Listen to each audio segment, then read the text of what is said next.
What's going on, everybody? It's Eli here from TreeFall Studios, and guys, we are back with a brand new game.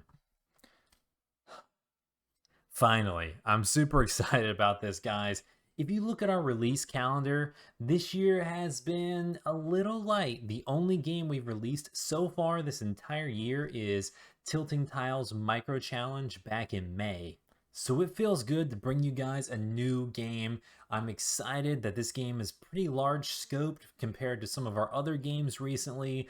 This is more traditional old school TreeFall Studios, large release in November, and I can't wait to share more about the game with you guys now. So let's get started and talk about a few things that are new in the Perplexing Orb Bounce and Roll. Alright guys, so we're going to be taking a look at this kind of like just like a live stream. I'm going to put my camera down here at the bottom of the screen and I'm going to just play over the footage and talk to you guys about it instead of pre-recording it. This is kind of going to be off the cusp, just a, relaxing hangout video with you guys, showing you all the changes. So you guys can see, we're going to talk about each of the worlds basically in different devlogs. I don't want these videos to be too long, but I'm going to talk about the premise of this game, and I'm just going to go ahead and mention the title screen here. Super love the title screen. It's got a looping animation. It continues on indefinitely, and you can see we got a stage built here, a nice environment, a nice logo, and you can see when you press the button, it flies off to the top right corner of the screen, kind of similar to how the Perplexing Orb 2 does. And you can see this originally was going to be basically just a spin-off of the Perplexing Orb 2, and I was going to end up reusing a lot of the assets, part of the assets in code from the Perplexing Orb 2, and then the development of this game actually just got out of hand, and I basically remade everything from scratch and nothing was really reused. There's only one asset in the entire game that's actually reused, and it's just the background image for the pause screen. I just thought the like triangle slant background that hides the pause screen, I just think that that is so smooth looking, so that's the only thing that is getting to be kept. And I guess the sounds of picking up the artifacts are the same. I'm going to keep those the same through probably a few Perplexing Orb games because it's kind of fitting the vibe. But basically everything is made from scratch. As you can see here, all these textures, everything. Another thing to mention before I get off onto another tangent, the art style is completely changed for this game, and we got a retro art style here. This is designed to be like a PS1 era type of art style, but you can see, even though the models are low poly and the textures themselves are pixelated, the game is running in crisp HD, and if you watch the trailer, you can see we've got a pixel filter that's going to make this look more like a PS1 game and show a bunch of anti-aliasing, non-anti-aliasing, should I say, and it's going to pixelize the resolution down to closer to what a PS1 game would look like. But you can see that this is Super HD, so you can't really tell how pixelated the tiles are. I actually hand drew those myself using Affinity Photo. Same with the pyramid and the palm trees, actually. Basically everything in this game is pixelized and hand done for the most part. Some of it is using realistic photos that I had taken or acquired and then turned them down into lower resolutions, edited them and pixelized them up. So yeah, but most of the art actually is just hand-drawn pixel art, and I think it looks pretty good. You can see one of the major changes for this game is an entire new menu system, so we're going to talk about that real quick. And you guys can see, so we got stage select, challenge select, and time trials. We got 3 main modes. This is the main story campaign. It's not really a story in this game. It's just level select, kind of like the Tilting Tiles games.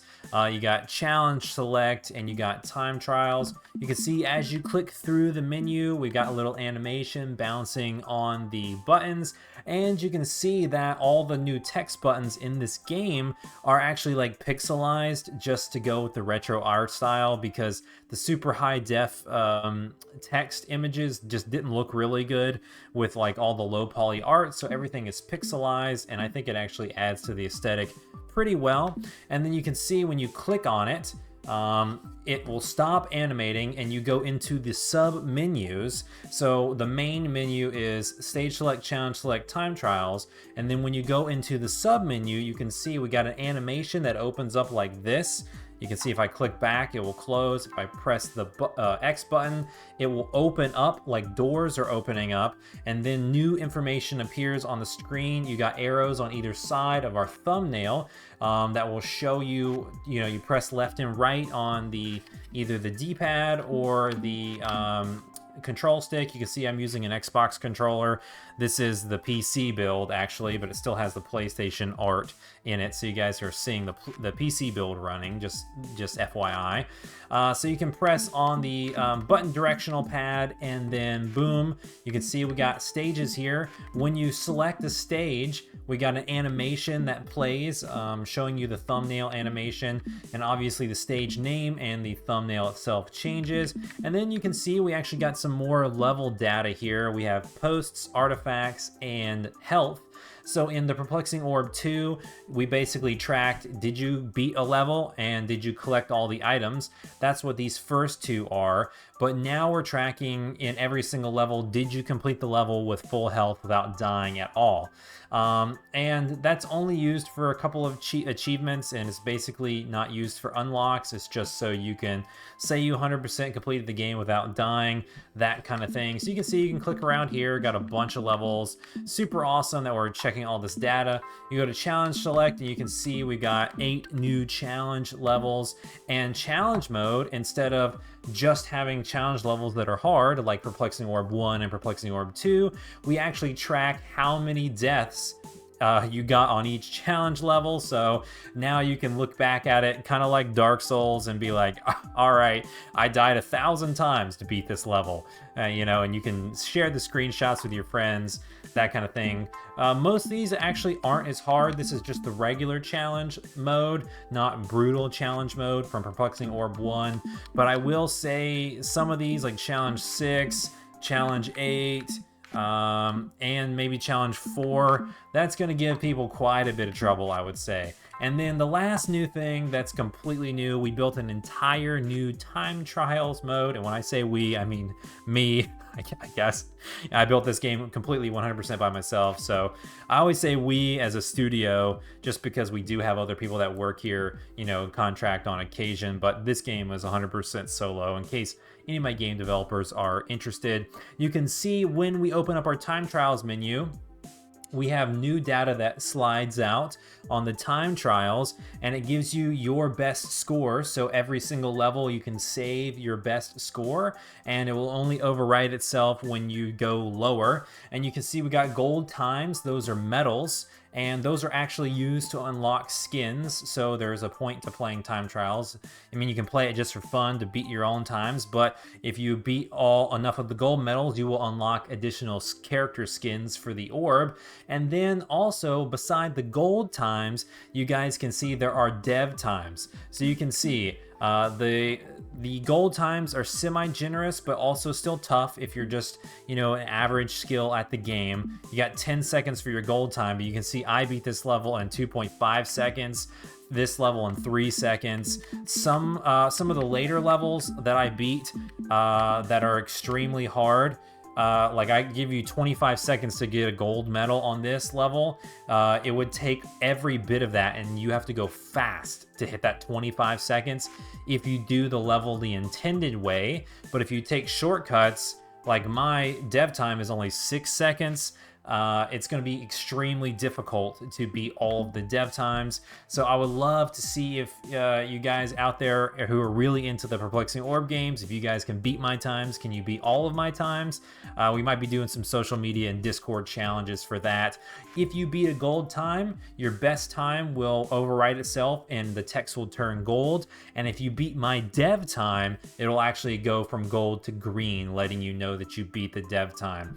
And you can see when you go back to the main menu here, we have switch skin just down at the bottom. You can press triangle, and if you don't have anything unlocked yet, you can see it will go skin 1, 2, 3, 4, 5, and 6, and 7. There's 7 playable, usable player skins in this game, and there's just small text down there that says The first one, you got to get 20 artifact tokens. So collect all the items on 20 levels, collect all the items on 40 levels, complete 4 challenge levels, complete all 8 challenge levels, earn 20 gold time medals and 40 gold time medals, and that'll get you all of the skins in the game. So let's go ahead here and jump into stage 3. I'm going to talk about a little bit of the mechanics on the game, and then that'll wrap this devlog because it's already going to about the time we want. So this game is a Perplexing Orb game. Obviously, you control the orb, and it's about balancing yourself on each stage, reaching the end, and knocking down the finished post, okay? The major difference in this game, the camera is a slightly different, I believe, than the angles in the Perplexing Orb 2, but the character controller has been completely rewritten. Not only you're moving at a different speed than you did in Perplexing Orb 2 and Perplexing Orb 1, but also when you jump, I mean, you didn't have the ability to jump at all on command in the old games, but now the physics change when you press the jump button. So you might notice you can just sit here and jump if you wish, and you might not be able to tell what's going on in the code, but when you go to make a jump on a gap, you can see in the old Perplexing Orb games, you basically had infinite mobility through the air, and you could just change the force like you were just blowing the wind, and you could just fly the orb through the air.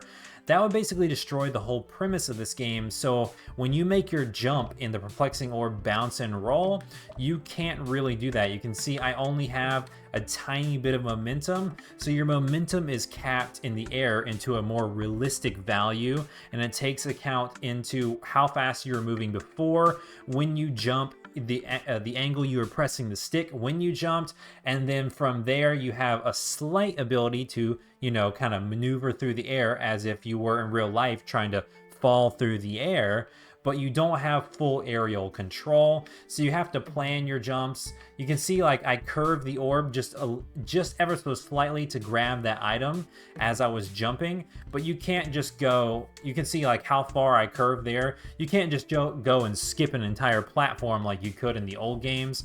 So yeah, that's basically how the whole character controller was rewritten, and once we got the code really working and how I got it feeling nice with the joystick, I'm actually like set and sold on this game. I think it's my favorite Perplexing Orb game now. Yeah, so that's basically the entire game is based on the ability to jump, and every single level and every single world is all based around jumping. It might seem like one simple mechanic to add to a game, but we have a ton of environmental puzzles all based around distance, jumping, and different things like that. There's also new things that you can interact with. We'll be talking about that in a future devlog. You guys would have seen it in the trailer. There's obstacles now like swinging saws, breaking ice blocks. There's also elevators that you can ride up and down, inspired by Dark Souls. We'll talk about that in a future devlog, but for now I'll just show you one of the other quick changes. So you can see the finished post. Everything in this game has been redone, so you can see there's lines there. We got a low poly finish post and obviously a pixelated texture for it. You know, so it's not the same as Perplexing Orb 1 or 2. And you can see this is the new texture of the orb, still the red skin for player 1 for the basic orb, but you can see it's kind of pixelized and such. But I wanted to go ahead and show you guys, when you smash the finish post, we have new confetti. That's a new image sprite for the knocking down of the post. It's got a new color scheme and a new explosion effect in the particle effect, and we have 4 new transitions. You just saw one of them. So the loading transitions are all new, all animated, and the level complete sign, 3 new brand new animations for that, and the level complete itself is also pixelated. Let me just go ahead and show you. And you can see, I'll just go ahead and click it here just real fast. Actually, no, let's save it for the next devlog so you guys will tune in. But let's go ahead and exit this level, and I'm going to go and jump in one more time to level 3 so you guys can see. Let's go back to level 3. That's where we were. And you can see right here, I'll just talk about it real briefly. The 3, 2, 1 animation, go. Those are all new animations. You would have seen it in the trailer, obviously, but just to briefly mention it, new sprites, because they're all pixelized now, new color scheme on the go, and it's been pixelized, so it's a new sprite, and they all have new logo, new animations. So everything is basically new. You can obviously see the artifacts have a new model and a new texture in this game, and you can see up in the corner of the screen, the icons have also changed as well, and you can see the orb health now has this little squiggle design. It's basically based on jumping. That's the design factor of like jumping from one platform to another, since the whole game is bounce and roll, all based on verticality. And you can see as you lose lives and health, it just, all the orbs disappear, kind of like the old orb games, Perplexing Orb 1 and 2. But alright guys, that's going to do it for this intro devlog. I've already rambled on way too long for this YouTube video, but I'm really excited about this. This is going to be the biggest game we've released all year. This is one of the best games I've ever made as a complete package. It's fully featured with, you know, main campaign levels, challenge mode levels, time trials, multiple modes, multiple ways to play, unlockables after the fact for people who want to go 100%, you know, unique new art style. I'm really flexing my indie game developer guns here, doing all of this solo. The soundtrack is one of my favorite soundtracks I've written, 5 all new songs for this game, new title theme and a new world theme for everything. Also, I'm pretty proud of the credits. I think that it's pretty cool to go. It has like snapshots that you can see of the levels as you look through the credits and get to see all the patrons. So yeah, I hope you guys are looking forward to this. Let me know in the comments down below, what do you think about some of these changes to the Perplexing Orb formula? Are you excited about this game? Are you looking forward to more devlogs? Let me know. And before I end this video, I just mentioned the patrons. I got to give a huge shout out to everybody who supports TreeFall Studios on patreon.com. I got to give a personal shout out to Carmen Red, PLP, Shark and Minnow, and Thomas Stewart. Thank you guys for what you do for TreeFall Studios on patreon.com. I couldn't do what I do without you guys. If you guys are interested, you can check out the links down below. We have tiers of $1, $3, and $5. You guys can support, get your names in the credits of the game. This game, it's too late. The people who are already those patrons that we just shouted out, they will be in the credits of this game. But if you want to join now, you'll be in the credits of the next game. Also, you get shoutouts in YouTube videos, your names on the videos like this, and you get to see behind the scenes posts on our Patreon page. And if I'm really hyping it up today, if that's not all, you also get special roles and perks in Discord. There's going to be a Patreon only chat, and you get little tree, seed, and sapling tag roles by your name. Discord down below, guys. Without further ado, I'm going to end this video. I hope you guys are super excited about the Perplexing Orb bounce and roll. I'm going to be talking about the platforms we're hitting, more level design stuff, all in the next couple of devlogs as we market this game and get ready towards release. Without further ado, I'm cutting it off. I gotta stop talking. I will catch you guys in the next video.